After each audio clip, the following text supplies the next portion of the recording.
Hello again. Today I wanted to reflect on economics and origins of economic systems. What we have today appears to be a fusion here in America, a fusion of socialism and capitalism.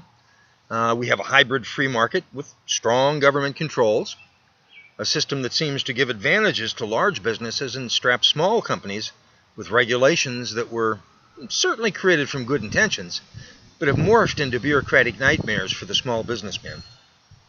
Many of those regulations are nearly too costly for the small businessman to heed.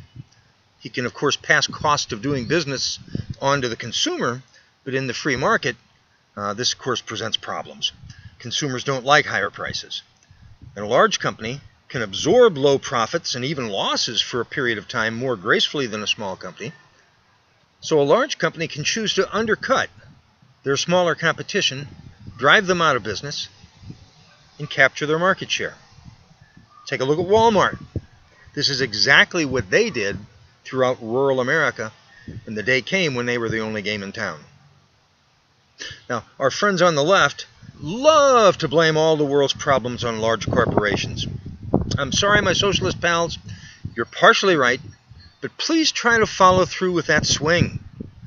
As mergers take place and undermine competition, as these mega corporations work in concert with the government, and as the government becomes more dependent upon them, we seem to be evolving into an economic system that simply favors those in power. Government leaders support those who fund their re-election campaigns. The boardroom supports government leaders that favor them. Sound familiar? So my question here today is, how did we get here? Where did this all come from? Where did this evolve from? Well, it seems to me that the earliest economies were based on the barter system. Easy. You grew grain, you baked bread, and your neighbor raised cattle that gave milk. So you took some of your bread and traded it to your neighbor for some of their extra milk, and you were both richer for the exchange. Maybe you had carpentry skills. Perhaps you made a table or a chair and traded it for some of that milk and bread. It was all so simple and innocent. But somewhere along the line, our ancestors decided that rather than carrying those jugs of milk and loaves of bread or that table along with you, we would have tokens that represented your wealth. And along came gold coins and other forms of money. These tokens simply represented the value of your crops or your livestock or the goods that you produced. And if you wanted bread, you traded your tokens for it instead of trading your milk or your tables directly. Now, you can easily break down Western capitalism to this concept. We go to work to earn money, tokens of our productivity. We trade our money for the goods that we need or want. Now, there are a lot more terms and conditions that complicate it, but broken down to the basics, this is what we do. We spend our time in productive occupations. We receive pay for that activity, and we trade that pay for goods and services. Now, let's keep in mind that even in antiquity, the barter system was not the only economic engine at work.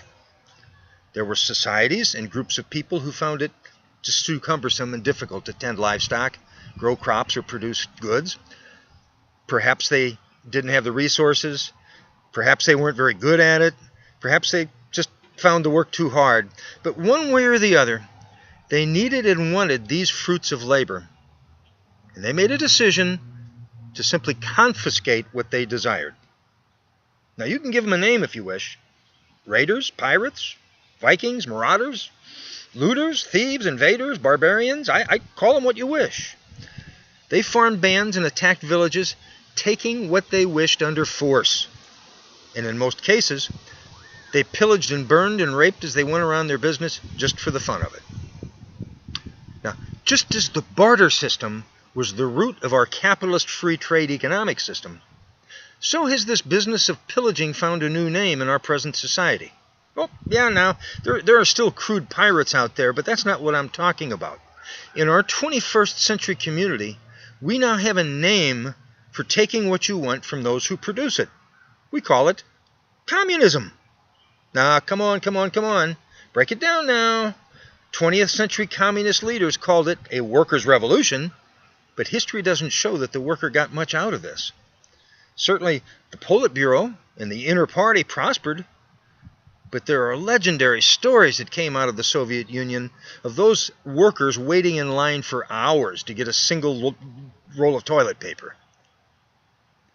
Now, you might say, well, yeah, but there was no raping and pillaging. Oh, yeah? The Stalin regime has been credited with killing anywhere from 20 to 60 million people in purges, executions, and gulags. Now, that actual number will never be known. That's a wide range, certainly no less than 20. The Soviet Union didn't lose the war like Germany did. They didn't have the Allies going through their records. True history's been rewritten. The bureaucrats rewrote it, and the state-run press, of course, rewrote it. Okay, so you don't want to talk about Soviet Union? How about Communist China and Mao Zedong? No rewriting of history here. The Chinese commies are proud that he murdered at least 48 million citizens because they didn't fit in with their grand plans for Chinese society. Now, of course, today we have communism light. We call that socialism. Socialists are, of course, much more polite. Well, they may be intolerant of anyone who disagrees with them, but they don't have gulags. They simply take what you earn and redistribute it to those who will now be willing to vote to keep socialists in power so that they can keep getting the things that they didn't work for in the first place. Nah, we're getting off track here. Let's see, I was discussing the origins of modern economic systems. So let's go back to that clash between the barter system and the barbarians again. This fostered yet another economic system. As more and more villages were being sacked, there arose the protector class.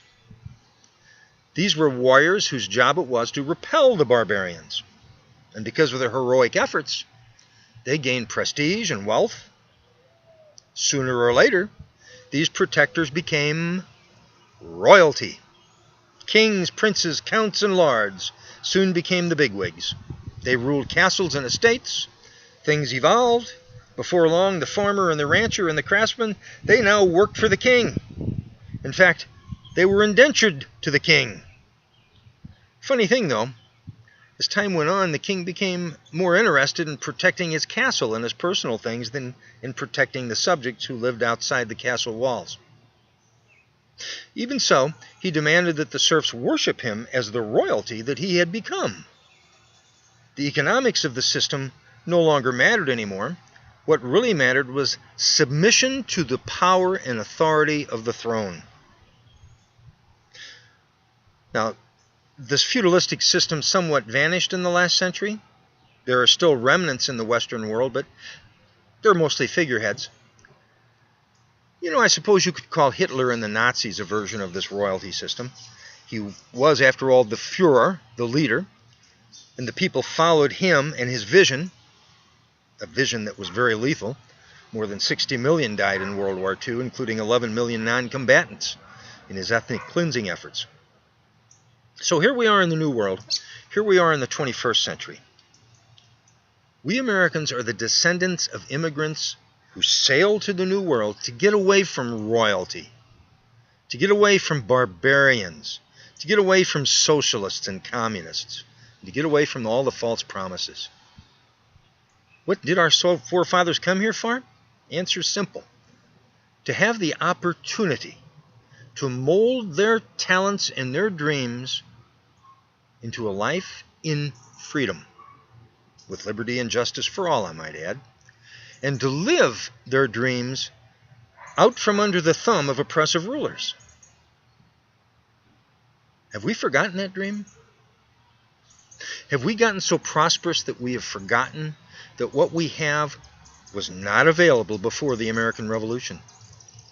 Are we so busy enjoying our abundance that we're now willing to submit to a king or a commissar, a Führer, or a president with a dynamic personality? Are we on the threshold of worshiping personalities and forgetting that it was principles, not personalities, that gave us what we have today? What we have today was not easily obtained. Have we forgotten that? Are most of us taking our blessings for granted?